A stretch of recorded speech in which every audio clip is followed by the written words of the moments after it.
Ne yaptın kızım Elif böyle? Bak çiçek yaptım anneciğim. Çiçek yaptın. Çok güzel bir çiçek yapmışsın. Aferin sana, rengarenk böyle. Keçeli kalemle.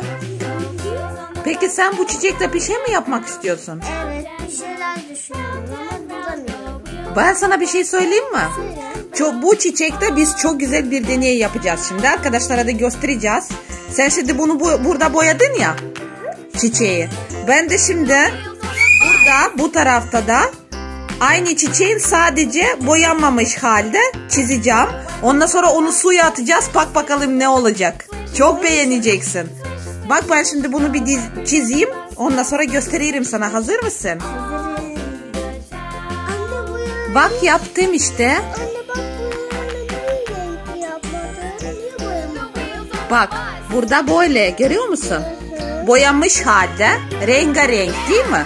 Ve bu tarafa peçetenin bu tarafına sadece onun kontürü yaptık. Görüyor musun? Böyle. Neden boyamadın biliyor musun? Neden? Çünkü sihir olacak şimdi. Evet, tam karıştı. Deneyin konusu bu işte. Bak böyle. Böyle bir peçeteyle. Şimdi onu ne yapacağız biliyor musun? Hazırladığımız suya atacağız ve bak ne olacak şimdi. Bekle ben atayım mı? Tamam o zaman böyle üstüne at. Suyunun üstüne at tamam mı? Bak bekle.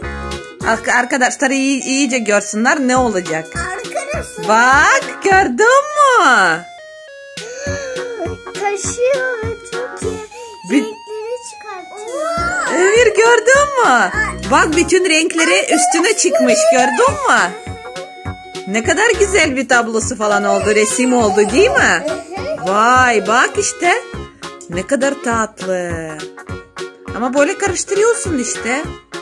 Bak bütün renkler siyahları karışmış.